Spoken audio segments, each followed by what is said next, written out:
कहाँ से हलवा आई हो?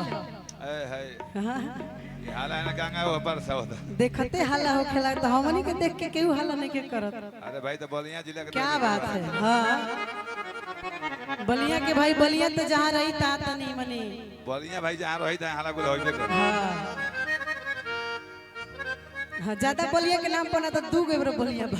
अरे हम 8 गो पे कोले बने परेशान हो जाए। स्वागत अभिनंदन बा डिंपल जी के स्वागत करब जा। अच्छा हाँ हाँ ठीक कहे के बा की ठीक ठीक ताकत नहीं नो चश्मा लगल बन तो बुझाते नहीं कि हमके देखत नहीं कि ना। अरे बाप रे की होली खेले रघुबीरा अवध में होली खेले रघुबीरा। थोड़ा सा डीले देके रखिए साउंड वाले भैया भैया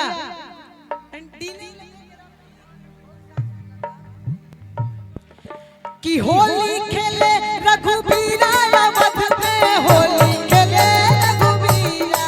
होली खेले रघुबीरा अवध में होली खेले रघुबीरा अवध में होली खेले रघुबीरा। होली खेले रघुबीरा अवध में होली खेले रघुबीरा। होली खेले रघुबीरा हो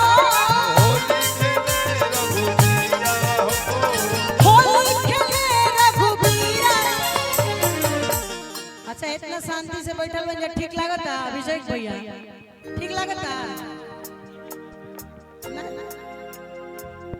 आपो के हम बोला सकत नहीं। हम जानते नहीं कि बियाह ठीक बा लेकिन डर है कि नहीं खे अपना प्यार पर भरोसा रखे के चाहिए। हनु सच्चा रही तो कोई ना जाई बाकी है तो कि होली खेले रघुबीरा हो होली खेले रघुबीरा अवध में होली खेले रघुबीरा। आराम से स्टाइल करिए।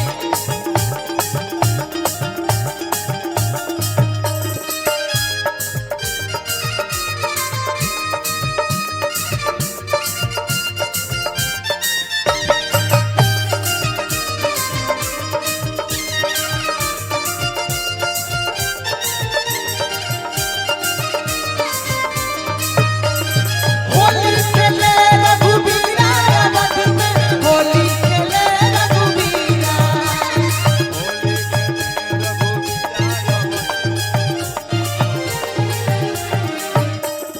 केकरा हाथे कनक पिचकारी केकरा हाथे कनक पिचकारी। सहार प्रखंड प्रमुख हमनी के गुड्डू भैया के तरफ से 1000 रुपए के आशीर्वाद मिलल बार बार प्रणाम स्वागत बा। अरे केकरा हाथे कनक पिचकारी केकरा हाथे कनक पिचकारी। केकरा हाथे अबीरा हो केकरा हाथे अबीरा अवध में होली खेले रघुबीरा। होली खेले रघुबीरा अवध में होली खेले रघुबीरा।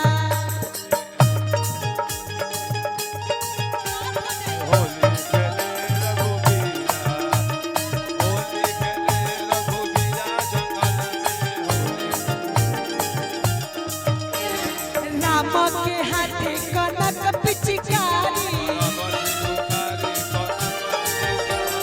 राम के हाथे कनक पिचकारी।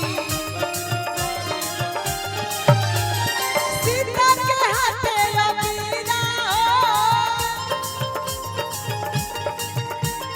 सीता के हाथे अबीरा अवध में होली खेले रघुबीरा।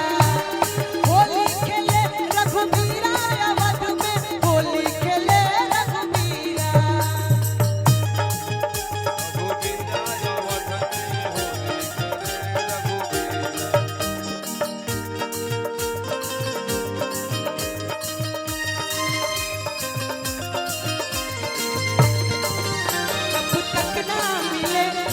नजरों से जब तक ना मिले नजरों से सिंगार अधूरा रहता है घूंघट की आड़ से।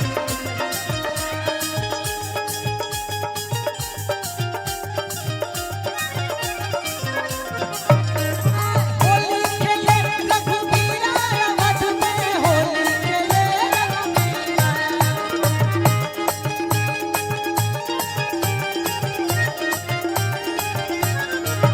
बड़ी सुंदर आशीर्वाद हमके आदरणीय पूछी भैया के तरफ से मिलल। बार बार प्रणाम बा स्वागत बा कहे के बा।